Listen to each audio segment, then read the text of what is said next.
on TV! They hit the Pentagon! They hit the fucking Pentagon!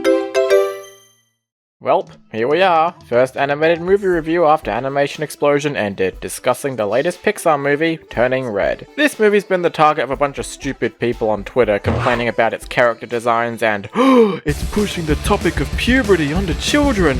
A movie with a giant talking panda pushing puberty onto children. Yes, I absolutely love to laugh at stupid people like you. Therefore, a large part of me wanted to enjoy this movie and prove all those dipshit haters wrong. And okay, they're still wrong in general. Fuck them. But I'm not a fan of the movie.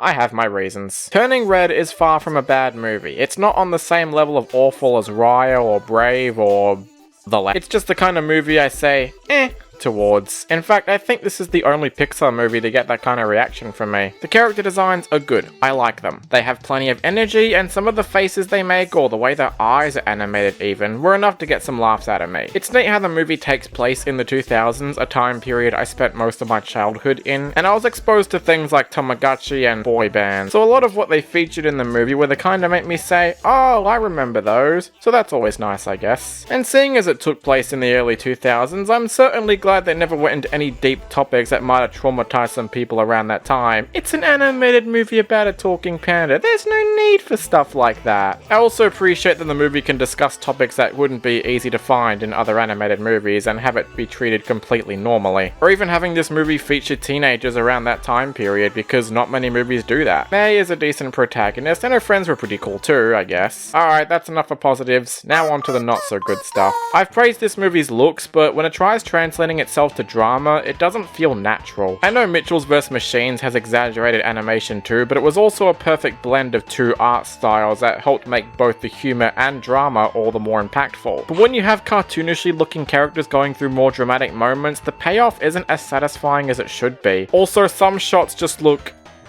I mean, how do you describe this? The story is also pretty weak. It has this continuous running theme of subtly, foreshadowing plot beats that'll come into fruition later on, which ended up making the movie painfully predictable. Like when May's mum shows her that her red panda was sealed inside a necklace, and I knew exactly where it was gonna go from there. Same with how the grandma has a red scar on her face. Of course it was because the mother scratched her as a kid. Look, I don't care if the movie is predictable as long as I cared about what I was watching, but honestly, outside of May and her friends, or even the time period weirdly, I didn't find many of the other characters that entertaining. The mother character quickly got on my nerves for being overbearing and making situations really difficult for May, especially towards the start when she literally shows her crush the drawing she made and publicly embarrassing her. And even him too, might I add. It's not like Finding Nemo where I can understand why Marlin is overprotective of him, but this kind of attitude got on my nerves. I know this is a thing in real life, but that doesn't mean I have to like it when it's replicated in a movie. The whole overbearing mother trope is something I've never been a fan of, even if it is a little better handled than how it was in Brave. And I suppose on that topic I might as well make this statement. The movie's cringy as hell, and I don't like it. And I don't want people saying, you can't say you dislike this movie because you can't relate to it. The problem's on you. No, it's not. I know the cringe is the entire point of the movie, but do you honest to God think I'd find this kind of shit funny? It's subjective, try to understand, but I couldn't find myself connecting with the cringe humor as much as most people do. And I don't want people pinning that issue on me because I couldn't relate to the teenage stuff, or finding May's mum annoying for how cartoonishly overbearing she is. I have to stress this out, but relating to a movie does not automatically make it good or bad. There are tons of other movies that have relatable aspects, but that does not mean I have to like them. I don't enjoy Goofy Movie because I find myself relating to Max at that age, which I hardly did, but because it had great characters, humor, and storytelling on top of that. Or how about Onward? I have no relation to having an embarrassing brother, but I still liked the movie for everything else it had going for it. Or look at the opposing side of the spectrum. Dick Figures the movie deals with toxic friendships, something I've dealt with before, but that didn't save the movie, now did it? Relating to a movie does not determine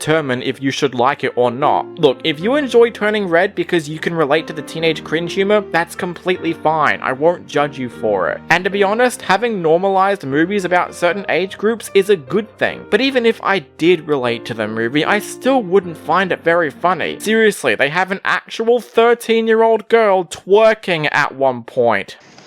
What the hell is the world coming to? I feel a bit bad for not enjoying this movie as much as most people do. I heard it connected with them, and they saw themselves in some of the characters or the issues they're going through, and if you do, that's awesome. More power to you. But honestly, even if I found myself relating to its characters, I probably still wouldn't enjoy the movie that much. The story's too predictable, the characters range from decent to whatever, the animation looks good when it's not trying to be serious, and yeah, overall I wasn't entirely infuriated by watching it, but I don't think it's something I'm gonna find myself going back to rewatch in the future. It'll be interesting to hear how a lot of people describe their feelings towards it and identify themselves in the character's struggles or needs. Feel free to let me know what you thought of it, because the diverse range of opinions is probably more interesting than the movie itself.